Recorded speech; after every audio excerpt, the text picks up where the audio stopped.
திருமணம் முடித்த பிறகு உங்களுடைய மனைவி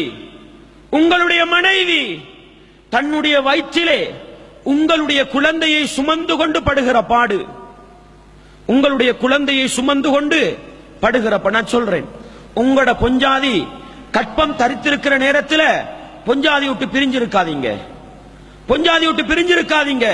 உங்களோட தாயிட பொறுமதி விளங்கணுமா, உங்களோட பொஞ்சாதிக்கு பக்கத்தில் படுங்க, உங்களோட பொஞ்சாதியோட 9 மாசம் இருங்க, நிச்சயம் உங்களுக்கு உங்களோட உம்மோட பொறுமதி விளங்கும்.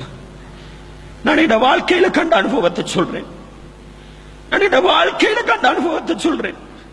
அன்பார்ந்தவர்களே, நான் நினைக்கிறேன் ஒரு ஆண் மகன் தன்னுடைய மனைவி பிரசவ வேதனையினால் 9 மாசம் படுகிற பாட்டை பார்த்துவிட்டு தாயுடைய பெருமதியை விளங்கவில்லை என்றால் அவன் மனுஷனே இல்லை சகோதரர்கள், அவன் மனுஷனே இல்லை.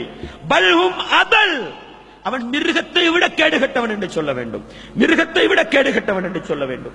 அன்பார்ந்தவர்களே, இஸ்லாமிய உறவுகளே, உங்களோட பொஞ்சாதி 9 மாசம் தின்ற சாப்பாட்டை கொஞ்சம் கற்பனை பண்ணி பாருங்க.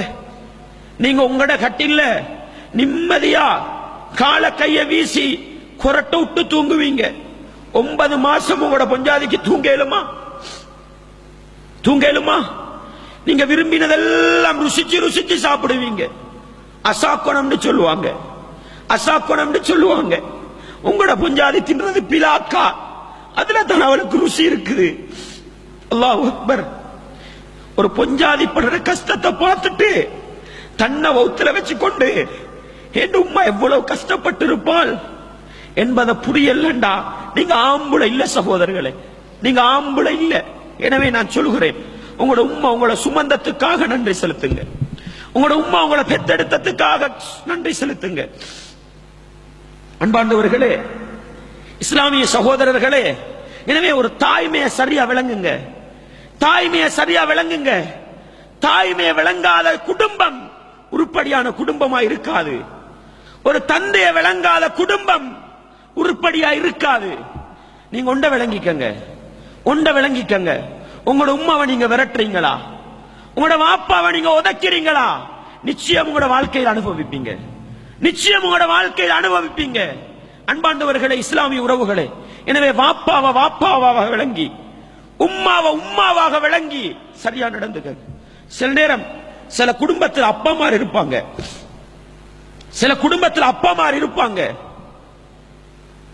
நீங்க பெத்தெடுத்த புள்ள, உங்களோட புள்ள சில நேரம் உங்களை விட உங்களோட அப்பமாரோட இரக்கமா இருக்கும், உங்களோட இரக்கமா இருக்கும்.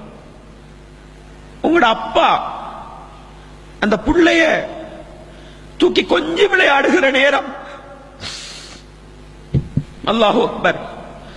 அன்பார்ந்தவர்களே, உங்களோட புள்ளைய உங்களோட உம்மா வாப்பமான்னு சொல்லுவோமே, உம்மம்மான்னு சொல்லுவோமே, அவங்க தூக்கி கொஞ்சம் விளையாடுற நேரம் கொஞ்சம் சிந்திச்சு பாருங்க, என்னைய ஏண்ட வாப்பா எப்படி தூக்கி கொஞ்சம் இருப்பாரு. கொஞ்சம் சிந்திச்சு பாருங்க. வாப்பாமாரை புறக்கணிக்கின்ற, உம்மாமாரை புறக்கணிக்கின்ற என்னுடைய இஸ்லாமிய உறவுகளை அழைத்து சொல்கிறேன், உங்களோட புள்ளைய உங்களோட வாப்பா கையால தூக்கி கொஞ்சிற நேரம் கொஞ்சம் சிந்திச்சு பாருங்க, என்னைய ஏண்ட வாப்பா எப்படி கொஞ்சிருப்பார். அல்லாஹு அக்பர். அன்பாண்டவர்களே, பொஞ்சாதிமாரை கண்ட பிறகு உம்மாவையும் வாப்பாவையும் தூக்கி வீசிய ஆண் மக்களை அழைத்து சொல்கிறேன், உங்களுக்கு உலகத்தில் ஒரு பொஞ்சாதி அல்ல 900 பொஞ்சாதியோட வாழலாம், 900 பொஞ்சாதிமார மாத்தி எடுக்கலாம். ஆனா இரண்டாவது உம்மாவை வாங்கேலா, இரண்டாவது வாப்பாவை வாங்கேலா. உலகத்துல வாப்பா உண்டுதான், உம்மா உண்டுதான். ஆனா பொஞ்சாதிமாறு பலது எடுக்கலாம் சகோதரர்களே, பலது எடுக்கலாம். அல்லாஹ்வுக்காக சொல்கிறேன், பொஞ்சாதிமார கண்டபுரோ உம்மாவை பத்தி உள்ளத்தில் இருக்கிற இரக்கத்தை இறக்கிடாதீங்க, வாப்பாவுக்கு உள்ளத்தில் வச்சிருந்த இடத்தை இறக்காதீங்க.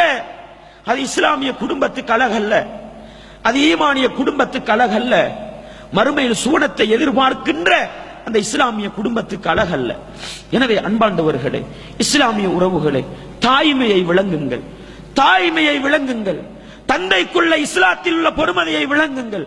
இல்லை என்றால் ஒரு இஸ்லாமிய குடும்பத்தை நடத்த நானும் நீங்களும் தகுதியற்றவர்கள் என்பதை உள்ளத்தில் ஆழமாக நிறுத்திக் கொள்ளுங்கள்.